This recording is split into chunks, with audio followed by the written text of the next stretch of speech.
आज के इस लीगल वीडियो के टॉपिक में हम भारतीय नागरिक सुरक्षा संहिता 2023 के अंतर्गत आने वाली धाराओं अर्थात धारा 470 से धारा 531 तक का संक्षिप्त रूप से अध्ययन करेंगे। तो चलिए शुरू करते हैं। अध्याय 30 के अंतर्गत आने वाला टॉपिक है, उसका नाम है मृत्यु दंडादेशों का पुष्टि के लिए प्रस्तुत किया जाना। यह धारा 407 से शुरू होता है। धारा 407 में बताया गया है सेशन न्यायालय द्वारा मृत्यु दंडादेश का पुष्टि के लिए प्रस्तुत किया जाना। धारा 408 में बताया गया है अतिरिक्त जांच किए जाने के लिए या अतिरिक्त साक्ष्य लिए जाने के लिए निर्देश देने की शक्ति। धारा 409 में बताया गया है दंडादेश को पुष्ट करने या दोषसिद्धि को बातिल करने की उच्च न्यायालय की शक्ति। धारा 410 में बताया गया है दंडादेश की पुष्टि या नए दंडादेश का 2 न्यायाधीशों द्वारा हस्ताक्षरित किया जाना। धारा 411 में बताया गया है मतभेद की दशा में प्रक्रिया। धारा 412 में बताया गया है उच्च न्यायालय की पुष्टि के लिए प्रस्तुत मामलों में प्रक्रिया। अब आता है अध्याय 31। अध्याय 31 के अंदर जो टॉपिक है उसका नाम है अपील है। यह धारा 413 से शुरू होता है। धारा 413 में बताया गया है जब तक अन्यथा उपबंधित न हो किसी अपील का न होना। धारा 414 में बताया गया है परिशांति कायम रखने या सदाचार के लिए प्रतिभूति अपेक्षित करने वाले या प्रतिभूति स्वीकार करने से इनकार करने वाले या अस्वीकार करने वाले आदेश से अपील। धारा 415 में बताया गया दोष सिद्धि से अपील। धारा 416 में बताया गया कुछ मामलों में जब अभियुक्त दोषी होने का अभिवचन करे अपील न होना। धारा 417 में बताया गया छोटे मामलों में अपील न होना। धारा 418 में बताया गया है राज्य सरकार द्वारा दंडादेश के विरुद्ध अपील। धारा 419 में बताया गया है दोष मुक्ति की दशा में अपील। धारा 420 में बताया गया है कुछ मामलों में उच्च न्यायालय द्वारा दोष सिद्ध किए जाने के विरुद्ध अपील। धारा 421 में बताया गया है कुछ मामलों में अपील करने का विशेष अधिकार।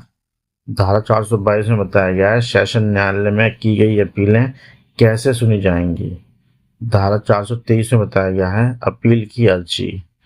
धारा 424 में बताया गया है जब अपीलार्थी जेल में है तब प्रक्रिया। धारा 425 में बताया गया है अपील संक्षिप्त तौर पर खारिज की जाएगी। धारा 426 में बताया गया है संक्षिप्त तौर पर खारिज न की गई अपीलों की सुनवाई की प्रक्रिया। धारा 427 में बताया गया है अपील न्यायालय की शक्तियां।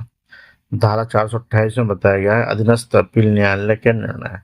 धारा 429 में बताया गया है अपील में उच्च न्यायालय के आदेश का प्रमाणित करके निचले न्यायालय को भेजा जाना। धारा 430 में बताया गया है अपील लंबित रहने तक दंडादेश का निलंबन अपीलार्थी का जमानत पर छोड़ा जाना। धारा 431 में बताया गया है दोष मुक्ति से अपील में अभियुक्त की गिरफ्तारी। धारा 432 में बताया गया है अपील न्यायालय अतिरिक्त साक्ष्य ले सकेगा या उसके लिए जाने का निर्देश दे सकेगा। धारा 433 में बताया गया है जहां अपील न्यायालय के न्यायाधीश राय के आधार के बारे में समान रूप में विभाजित हो वहां प्रक्रिया।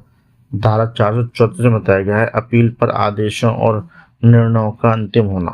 धारा 435 में बताया गया है अपीलों का उपशमन। अगला आता है अध्याय 32। अध्याय 32 के अंदर जो टॉपिक है उसका नाम है निर्देश और पुनरीक्षण। यह धारा 436 से शुरू होता है। धारा 436 में बताया गया है उच्च न्यायालय को निर्देश। धारा 437 में बताया गया है उच्च न्यायालय के विनिश्चय के अनुसार मामले का निपटारा। धारा 438 में बताया गया है पुनरीक्षण की शक्तियों का प्रयोग करने के लिए अभिलेख मंगाना। धारा 439 में बताया गया है जांच करने का आदेश देने की शक्तियां। धारा 440 में बताया गया है सेशन न्यायाधीश की पुनरीक्षण की शक्तियां। धारा 441 में बताया गया है अपर सेशन न्यायाधीश की शक्ति। धारा 442 में बताया गया है उच्च न्यायालय की पुनरीक्षण की शक्तियां। धारा 443 में बताया गया है उच्च न्यायालय की पुनरीक्षण के मामलों को वापस लेने या अंतरित करने की शक्ति। धारा 444 में बताया गया है पक्षकारों को सुनने का न्यायालय का विकल्प। धारा 445 में बताया गया है उच्च न्यायालय के आदेश को प्रमाणित करके निचले न्यायालय को भेजा जाना।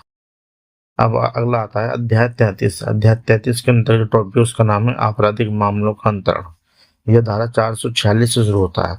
धारा 446 में बताया गया है मामलों और अपीलों को अंतरित करने की उच्च न्यायालय की शक्ति। धारा 447 में बताया गया है मामलों और अपीलों को अंतरित करने की उच्च न्यायालय की शक्ति। धारा 448 में बताया गया है मामलों और अपीलों को अंतरित करने की सेशन न्यायाधीश की शक्ति। धारा 449 में बताया गया है सेशन न्यायाधीशों द्वारा मामलों और अपीलों का वापस लिया जाना। धारा 450 में बताया गया है न्यायिक मजिस्ट्रेटों द्वारा मामलों का वापस लिया जाना।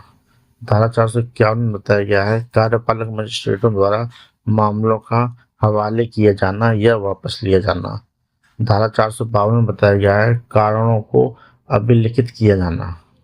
अगला आता है अध्याय 34। अध्याय 34 के अंतर्गत जो टॉपिक आता है उसका नाम है दंडादेशों का निष्पादन, निलंबन, परिहार और लघुकरण। इसके अंतर्गत का पॉइंट है मृत्यु दंडादेश। यह धारा 453 से शुरू होता है। धारा 453 में बताया गया है धारा 409 के अधीन दिए गए आदेश का निष्पादन। धारा 454 में बताया गया है उच्च न्यायालय द्वारा दिए गए मृत्यु दंडादेश का निष्पादन। धारा 455 में बताया गया है उच्चतम न्यायालय को अपील की दिशा में मृत्यु दंडादेश के निष्पादन का मुलतवी किया जाना। धारा 456 में बताया गया है गर्भवती महिला को मृत्यु दंड का लघुकरण किया जाना। अगला आता है खा पॉइंट। इसके अंतर्गत आता है कारावास। यह धारा 457 से शुरू होता है। धारा 457 में बताया गया है कारावास का स्थान नियत करने की शक्ति। धारा 458 में बताया गया है कारावास के दंडादेश का निष्पादन। धारा 459 में बताया गया है निष्पादन के लिए वारंट का निर्देशन। धारा 460 में बताया गया है वारंट किसको सौंपा जाएगा। अगला आता है ग पॉइंट, जुर्माने का उद्ग्रहण। यह धारा 461 से शुरू होता है। धारा 461 में बताया गया है जुर्माना उद्ग्रहित करने के लिए वारंट। धारा 462 में बताया गया है ऐसे वारंट का प्रभाव। धारा 463 में बताया गया है जुर्माने के उद्ग्रहण के लिए किसी ऐसे राज्य क्षेत्र के न्यायालय द्वारा जिस पर इस संहिता का विस्तार नहीं है जारी किया गया वारंट। धारा 464 में बताया गया कारावास के दंडादेश के निष्पादन का निलंबन। अगला आता है घ पॉइंट। घ पॉइंट के अंतर्गत टॉपिक उसका नाम है निष्पादन के बारे में साधारण उपबंध। यह धारा 465 से शुरू होता है। धारा 465 में बताया गया है वारंट कौन जारी कर सकेगा। धारा 466 में बताया गया निकल भागने से दोष पर दंडादेश का प्रभावशाली होगा। धारा 466 में बताया गया है ऐसे अपराधी को दंडादेश जो अन्य अपराध के लिए पहले से दंडादिष्ट हैं। धारा 468 में बताया गया है अभियुक्त द्वारा भोगी गई निरोध की अवधि का कारावास के दंडादेश के विरुद्ध मुजरा किया जाना। धारा 469 में बताया गया है व्यावर्ती। धारा 470 में बताया गया है दंडादेश के निष्पादन पर वारंट का लौटाया जाना। धारा 471 में बताया गया है जिस धन का संदाय करने का आदेश दिया गया है उसका जुर्माने के रूप में वसूल किया जा सकना। अगला आता है ड पॉइंट। इसके अंदर टॉपिक उसका नाम है दंडादेश का निलंबन, परिहार और लघुकरण। यह धारा 472 से शुरू होता है। धारा 472 में बताया गया है मृत्यु दंडादेश मामले में दया याचिका। धारा 473 में बताया गया है दंडादेशों का निलंबन या परिहार करने की शक्ति। धारा 474 में बताया गया है दंडादेश लघुकरण करने की शक्ति। धारा 475 में बताया गया है कुछ मामलों में छूट या लघुकरण की शक्तियों पर निर्बंधन। धारा 476 में बताया गया है मृत्यु दंडादेशों की दिशा में केंद्र सरकार की समवर्ती शक्ति। धारा 477 में बताया गया है कतिपय मामलों में राज्य सरकार का केंद्र सरकार से सहमति के पश्चात कार्य करना। अगला आता है अध्याय 35। अध्याय 35 के अंतर्गत टॉपिक उसका नाम है जमानत और बंधपत्रों के बारे में उपबंध। यह धारा 478 से शुरू होता है। धारा 478 में बताया गया है किन मामलों में जमानत ली जाएगी। धारा 479 में बताया गया है अधिकतम अवधि जिसके लिए विचाराधीन कैदी नियुक्त किया जा सकता है। धारा 480 में बताया गया है अजमानती अपराध की दशा में कब जमानत ली जा सकेगी। धारा 481 में बताया गया है अभियुक्त को अगले अपील न्यायालय के समक्ष उपसंजात होने की अपेक्षा के लिए जमानत। धारा 482 में बताया गया है गिरफ्तारी की आशंका करने वाले व्यक्ति की जमानत मंजूर करने के लिए निर्देश। धारा 483 में बताया गया है जमानत के बारे में उच्च न्यायालय या सेशन न्यायालय की विशेष शक्तियां। धारा 484 में बताया गया है बंद पत्र की रकम और उसे घटाना। धारा 485 में बताया गया है अभियुक्त और प्रतिभुओं का बंद पत्र। धारा 486 में बताया गया है प्रतिभुओं द्वारा उद्घोषणा। धारा 487 में बताया गया है अभिरक्षा से उन्मोचन। धारा 488 में बताया गया है जब पहले से ली गई जमानत अपर्याप्त है तब पर्याप्त जमानत के लिए आदेश देने की शक्ति। धारा 489 में बताया गया है प्रतिभुओं का उन्मोचन। धारा 490 में बताया गया है मुचलके के बजाय निक्षेप। धारा 491 में बताया गया है प्रक्रिया जब बंद पत्र संपादित कर लिया जाता है। धारा 492 में बताया गया है बंद पत्र और जमानत पत्र का रद्दीकरण। धारा 493 में बताया गया है प्रतिभू के दिवालिया हो जाने या उसकी मृत्यु हो जाने या बंद पत्र का संपहरण हो जाने की दशा में प्रक्रिया। धारा 494 में बताया गया है बालक से अपेक्षित बंद पत्र। धारा 495 में बताया गया है धारा 491 के अधीन आदेशों से अपील। धारा 496 में बताया गया है कुछ मुचलकों पर देय रकम का उद्ग्रहण करने का निर्देश देने की शक्ति। अगला आता है अध्याय 36। अध्याय 36 के अंतर्गत टॉपिक है उसका नाम है संपत्ति का बयान। यह धारा 497 से शुरू होता है। धारा 497 में बताया गया है कतिपय मामलों में विचारण लंबित रहने तक संपत्ति की अभिरक्षा और व्ययन के लिए आदेश। धारा 498 में बताया गया है विचारण की समाप्ति पर संपत्ति के व्ययन के लिए आदेश। धारा 499 में बताया गया है अभियुक्त के पास मिले धन का निर्दोष क्रेता को संदाय। धारा 500 में बताया गया है धारा 498 या 499 के अधीन आदेशों के विरुद्ध अपील। धारा 501 में बताया गया है